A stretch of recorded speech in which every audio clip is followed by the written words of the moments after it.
I've always hated thunderstorms, but not for the reason most people do. For me, it isn't the thunder itself. It's what hides inside the noise. This happened about 7 years ago, when I was living alone in a small rental house on the edge of a rural town. The kind of place where the streetlights stop a few houses down, and after that, it's just trees, fields, and darkness. That night, the weather turned bad fast. I remember stepping outside around 9 p.m. to take the trash out. The sky looked wrong. Thick clouds rolled in low and heavy, almost pressing down on the rooftops. The air felt warm and damp, and everything was completely quiet. No crickets, no wind, nothing. That's usually how it starts. By the time I got back inside, the rain came down hard. Not a gentle rain, but the kind that hits the roof like handfuls of gravel. Thunder cracked so loud it made the walls vibrate, and lightning flashed bright enough to light up the entire living room for a split second at a time. I locked the doors, checked the windows, made myself a cup of coffee, and sat on the couch, trying to drown out the storm with the TV.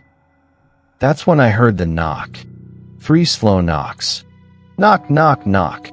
At first, I thought it was thunder echoing strangely. But then it happened again. This time closer, sharper. From the front door, my heart dropped instantly. Nobody ever came to my house at night, especially not during a storm like that. I muted the TV and sat completely still, listening. Rain hammered against the windows, thunder rolled in the distance, and for a moment, that was all I heard. Then came another knock. Slower this time. More deliberate. Knock, knock, knock. I stood up slowly and walked toward the door. There was a small frosted window beside it, just enough to see a blurry silhouette on the porch when lightning flashed. And there was someone standing there. A man. Tall. Thin. Completely still. Another flash of lightning lit him up for half a second. His clothes looked soaked, clinging to his body. His head was tilted slightly downward, like he was staring at the door instead of the window. I didn't open it. Instead, I called out, "Yeah?" No response. The man didn't move.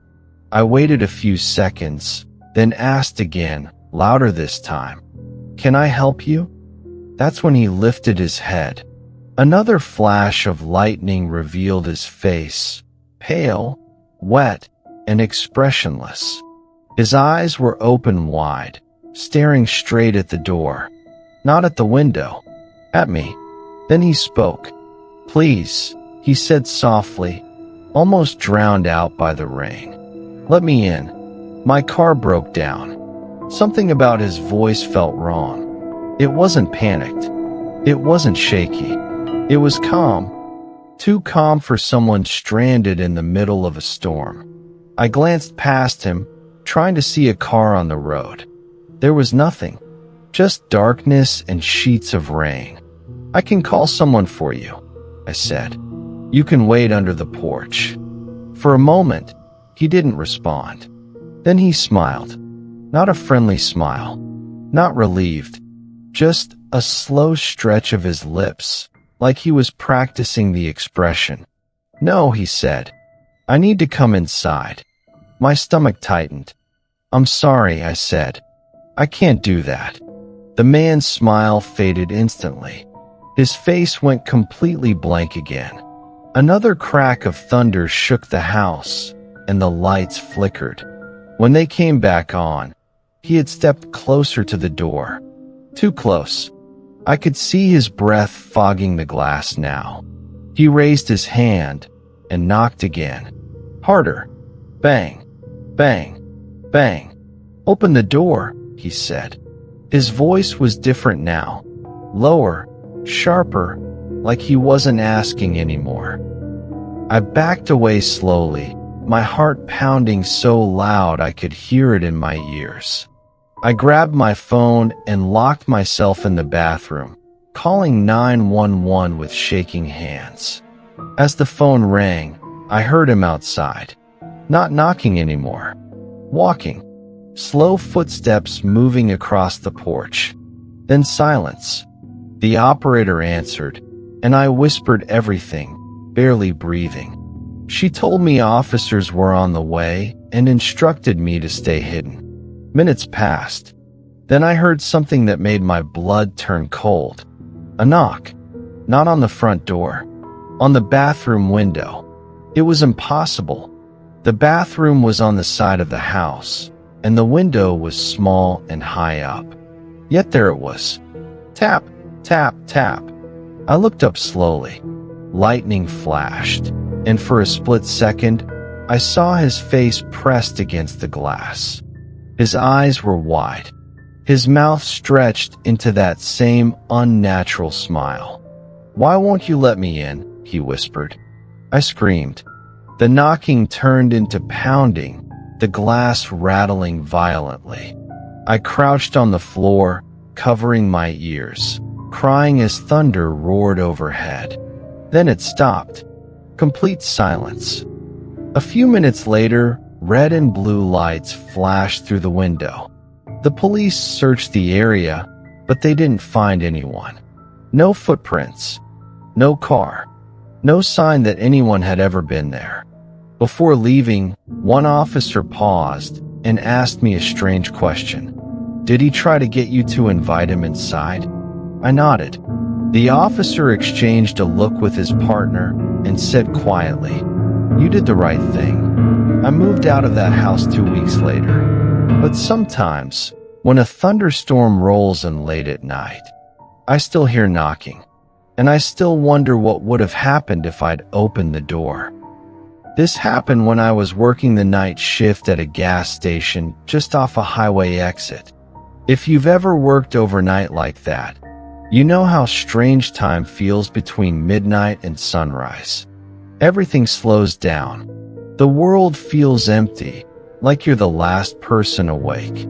The station sat by itself, surrounded by trees on one side and an open stretch of road on the other. No houses, no businesses nearby, just darkness.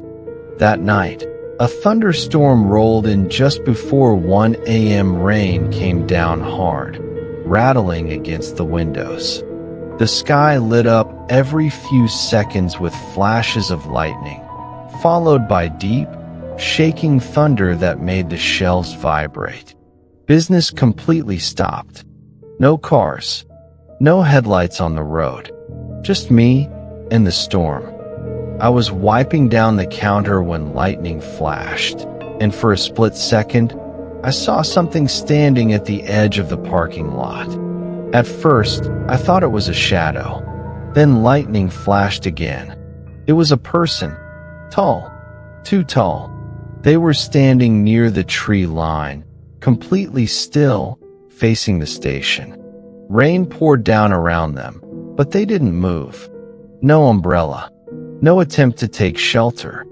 I watched for a few seconds, waiting for them to walk closer. They didn't. They just stood there, motionless, like they were part of the scenery. Something about it made my stomach twist. People don't stand like that in a storm. Not unless something's wrong. I tried to ignore it and went back to restocking shelves. Then I heard it. A knock. Soft. Careful. I turned around, and there he was, standing right outside the glass door. I hadn't seen him walk across the lot.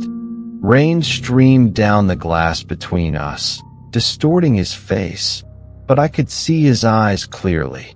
They were wide, unblinking. He leaned forward until his forehead rested against the door. "Let me in," he said quietly. I shook my head. Store policy. Doors stay locked at night. He smiled. Not angry. Not frustrated. Just calm. "I'm already wet," he said. Lightning flashed, and for a split second, I noticed something strange. His clothes weren't dripping. They weren't clinging to him. It was like the rain wasn't really touching him at all. I stepped back from the door, my heart racing. "That's all I can do," I said. "I can call someone for you." The man didn't respond. He just kept smiling. Then the power flickered, once, twice, and the lights went out. Emergency lights kicked on, bathing the store in a dim red glow. That's when I heard footsteps. Behind me. Slow. Wet. I turned around, and my blood ran cold. Wet footprints were appearing on the tile floor, one by one, leading down the aisle. But there was no one there. The footsteps stopped, right behind me. I froze, staring at the glass cooler door in front of me. And that's when I saw him. Not beside me, not behind me. In the reflection, standing inches away, smiling wide, his eyes locked onto mine. I spun around, and he was gone. The lights snapped back on. The footprints vanished. The door was still locked. Security footage later showed something worse. The cameras caught him standing outside the store the entire time, never entering, never moving. But right before sunrise, during the loudest crack of thunder, the footage glitched, and for one frame, he was standing behind the counter with me. I quit that job the same day, and whenever it rains at night, I still feel like something is standing just out of sight, waiting. I've never talked about this much, because every time I do, people either laugh or tell me it was just my imagination. But I know it wasn't, because my sister heard it too. We were teenagers when this happened, living with our parents in an old two-story house at the very end of a gravel road. No neighbors, no streetlights, just trees, open fields, and darkness stretching for miles. Thunderstorms out there didn't feel normal.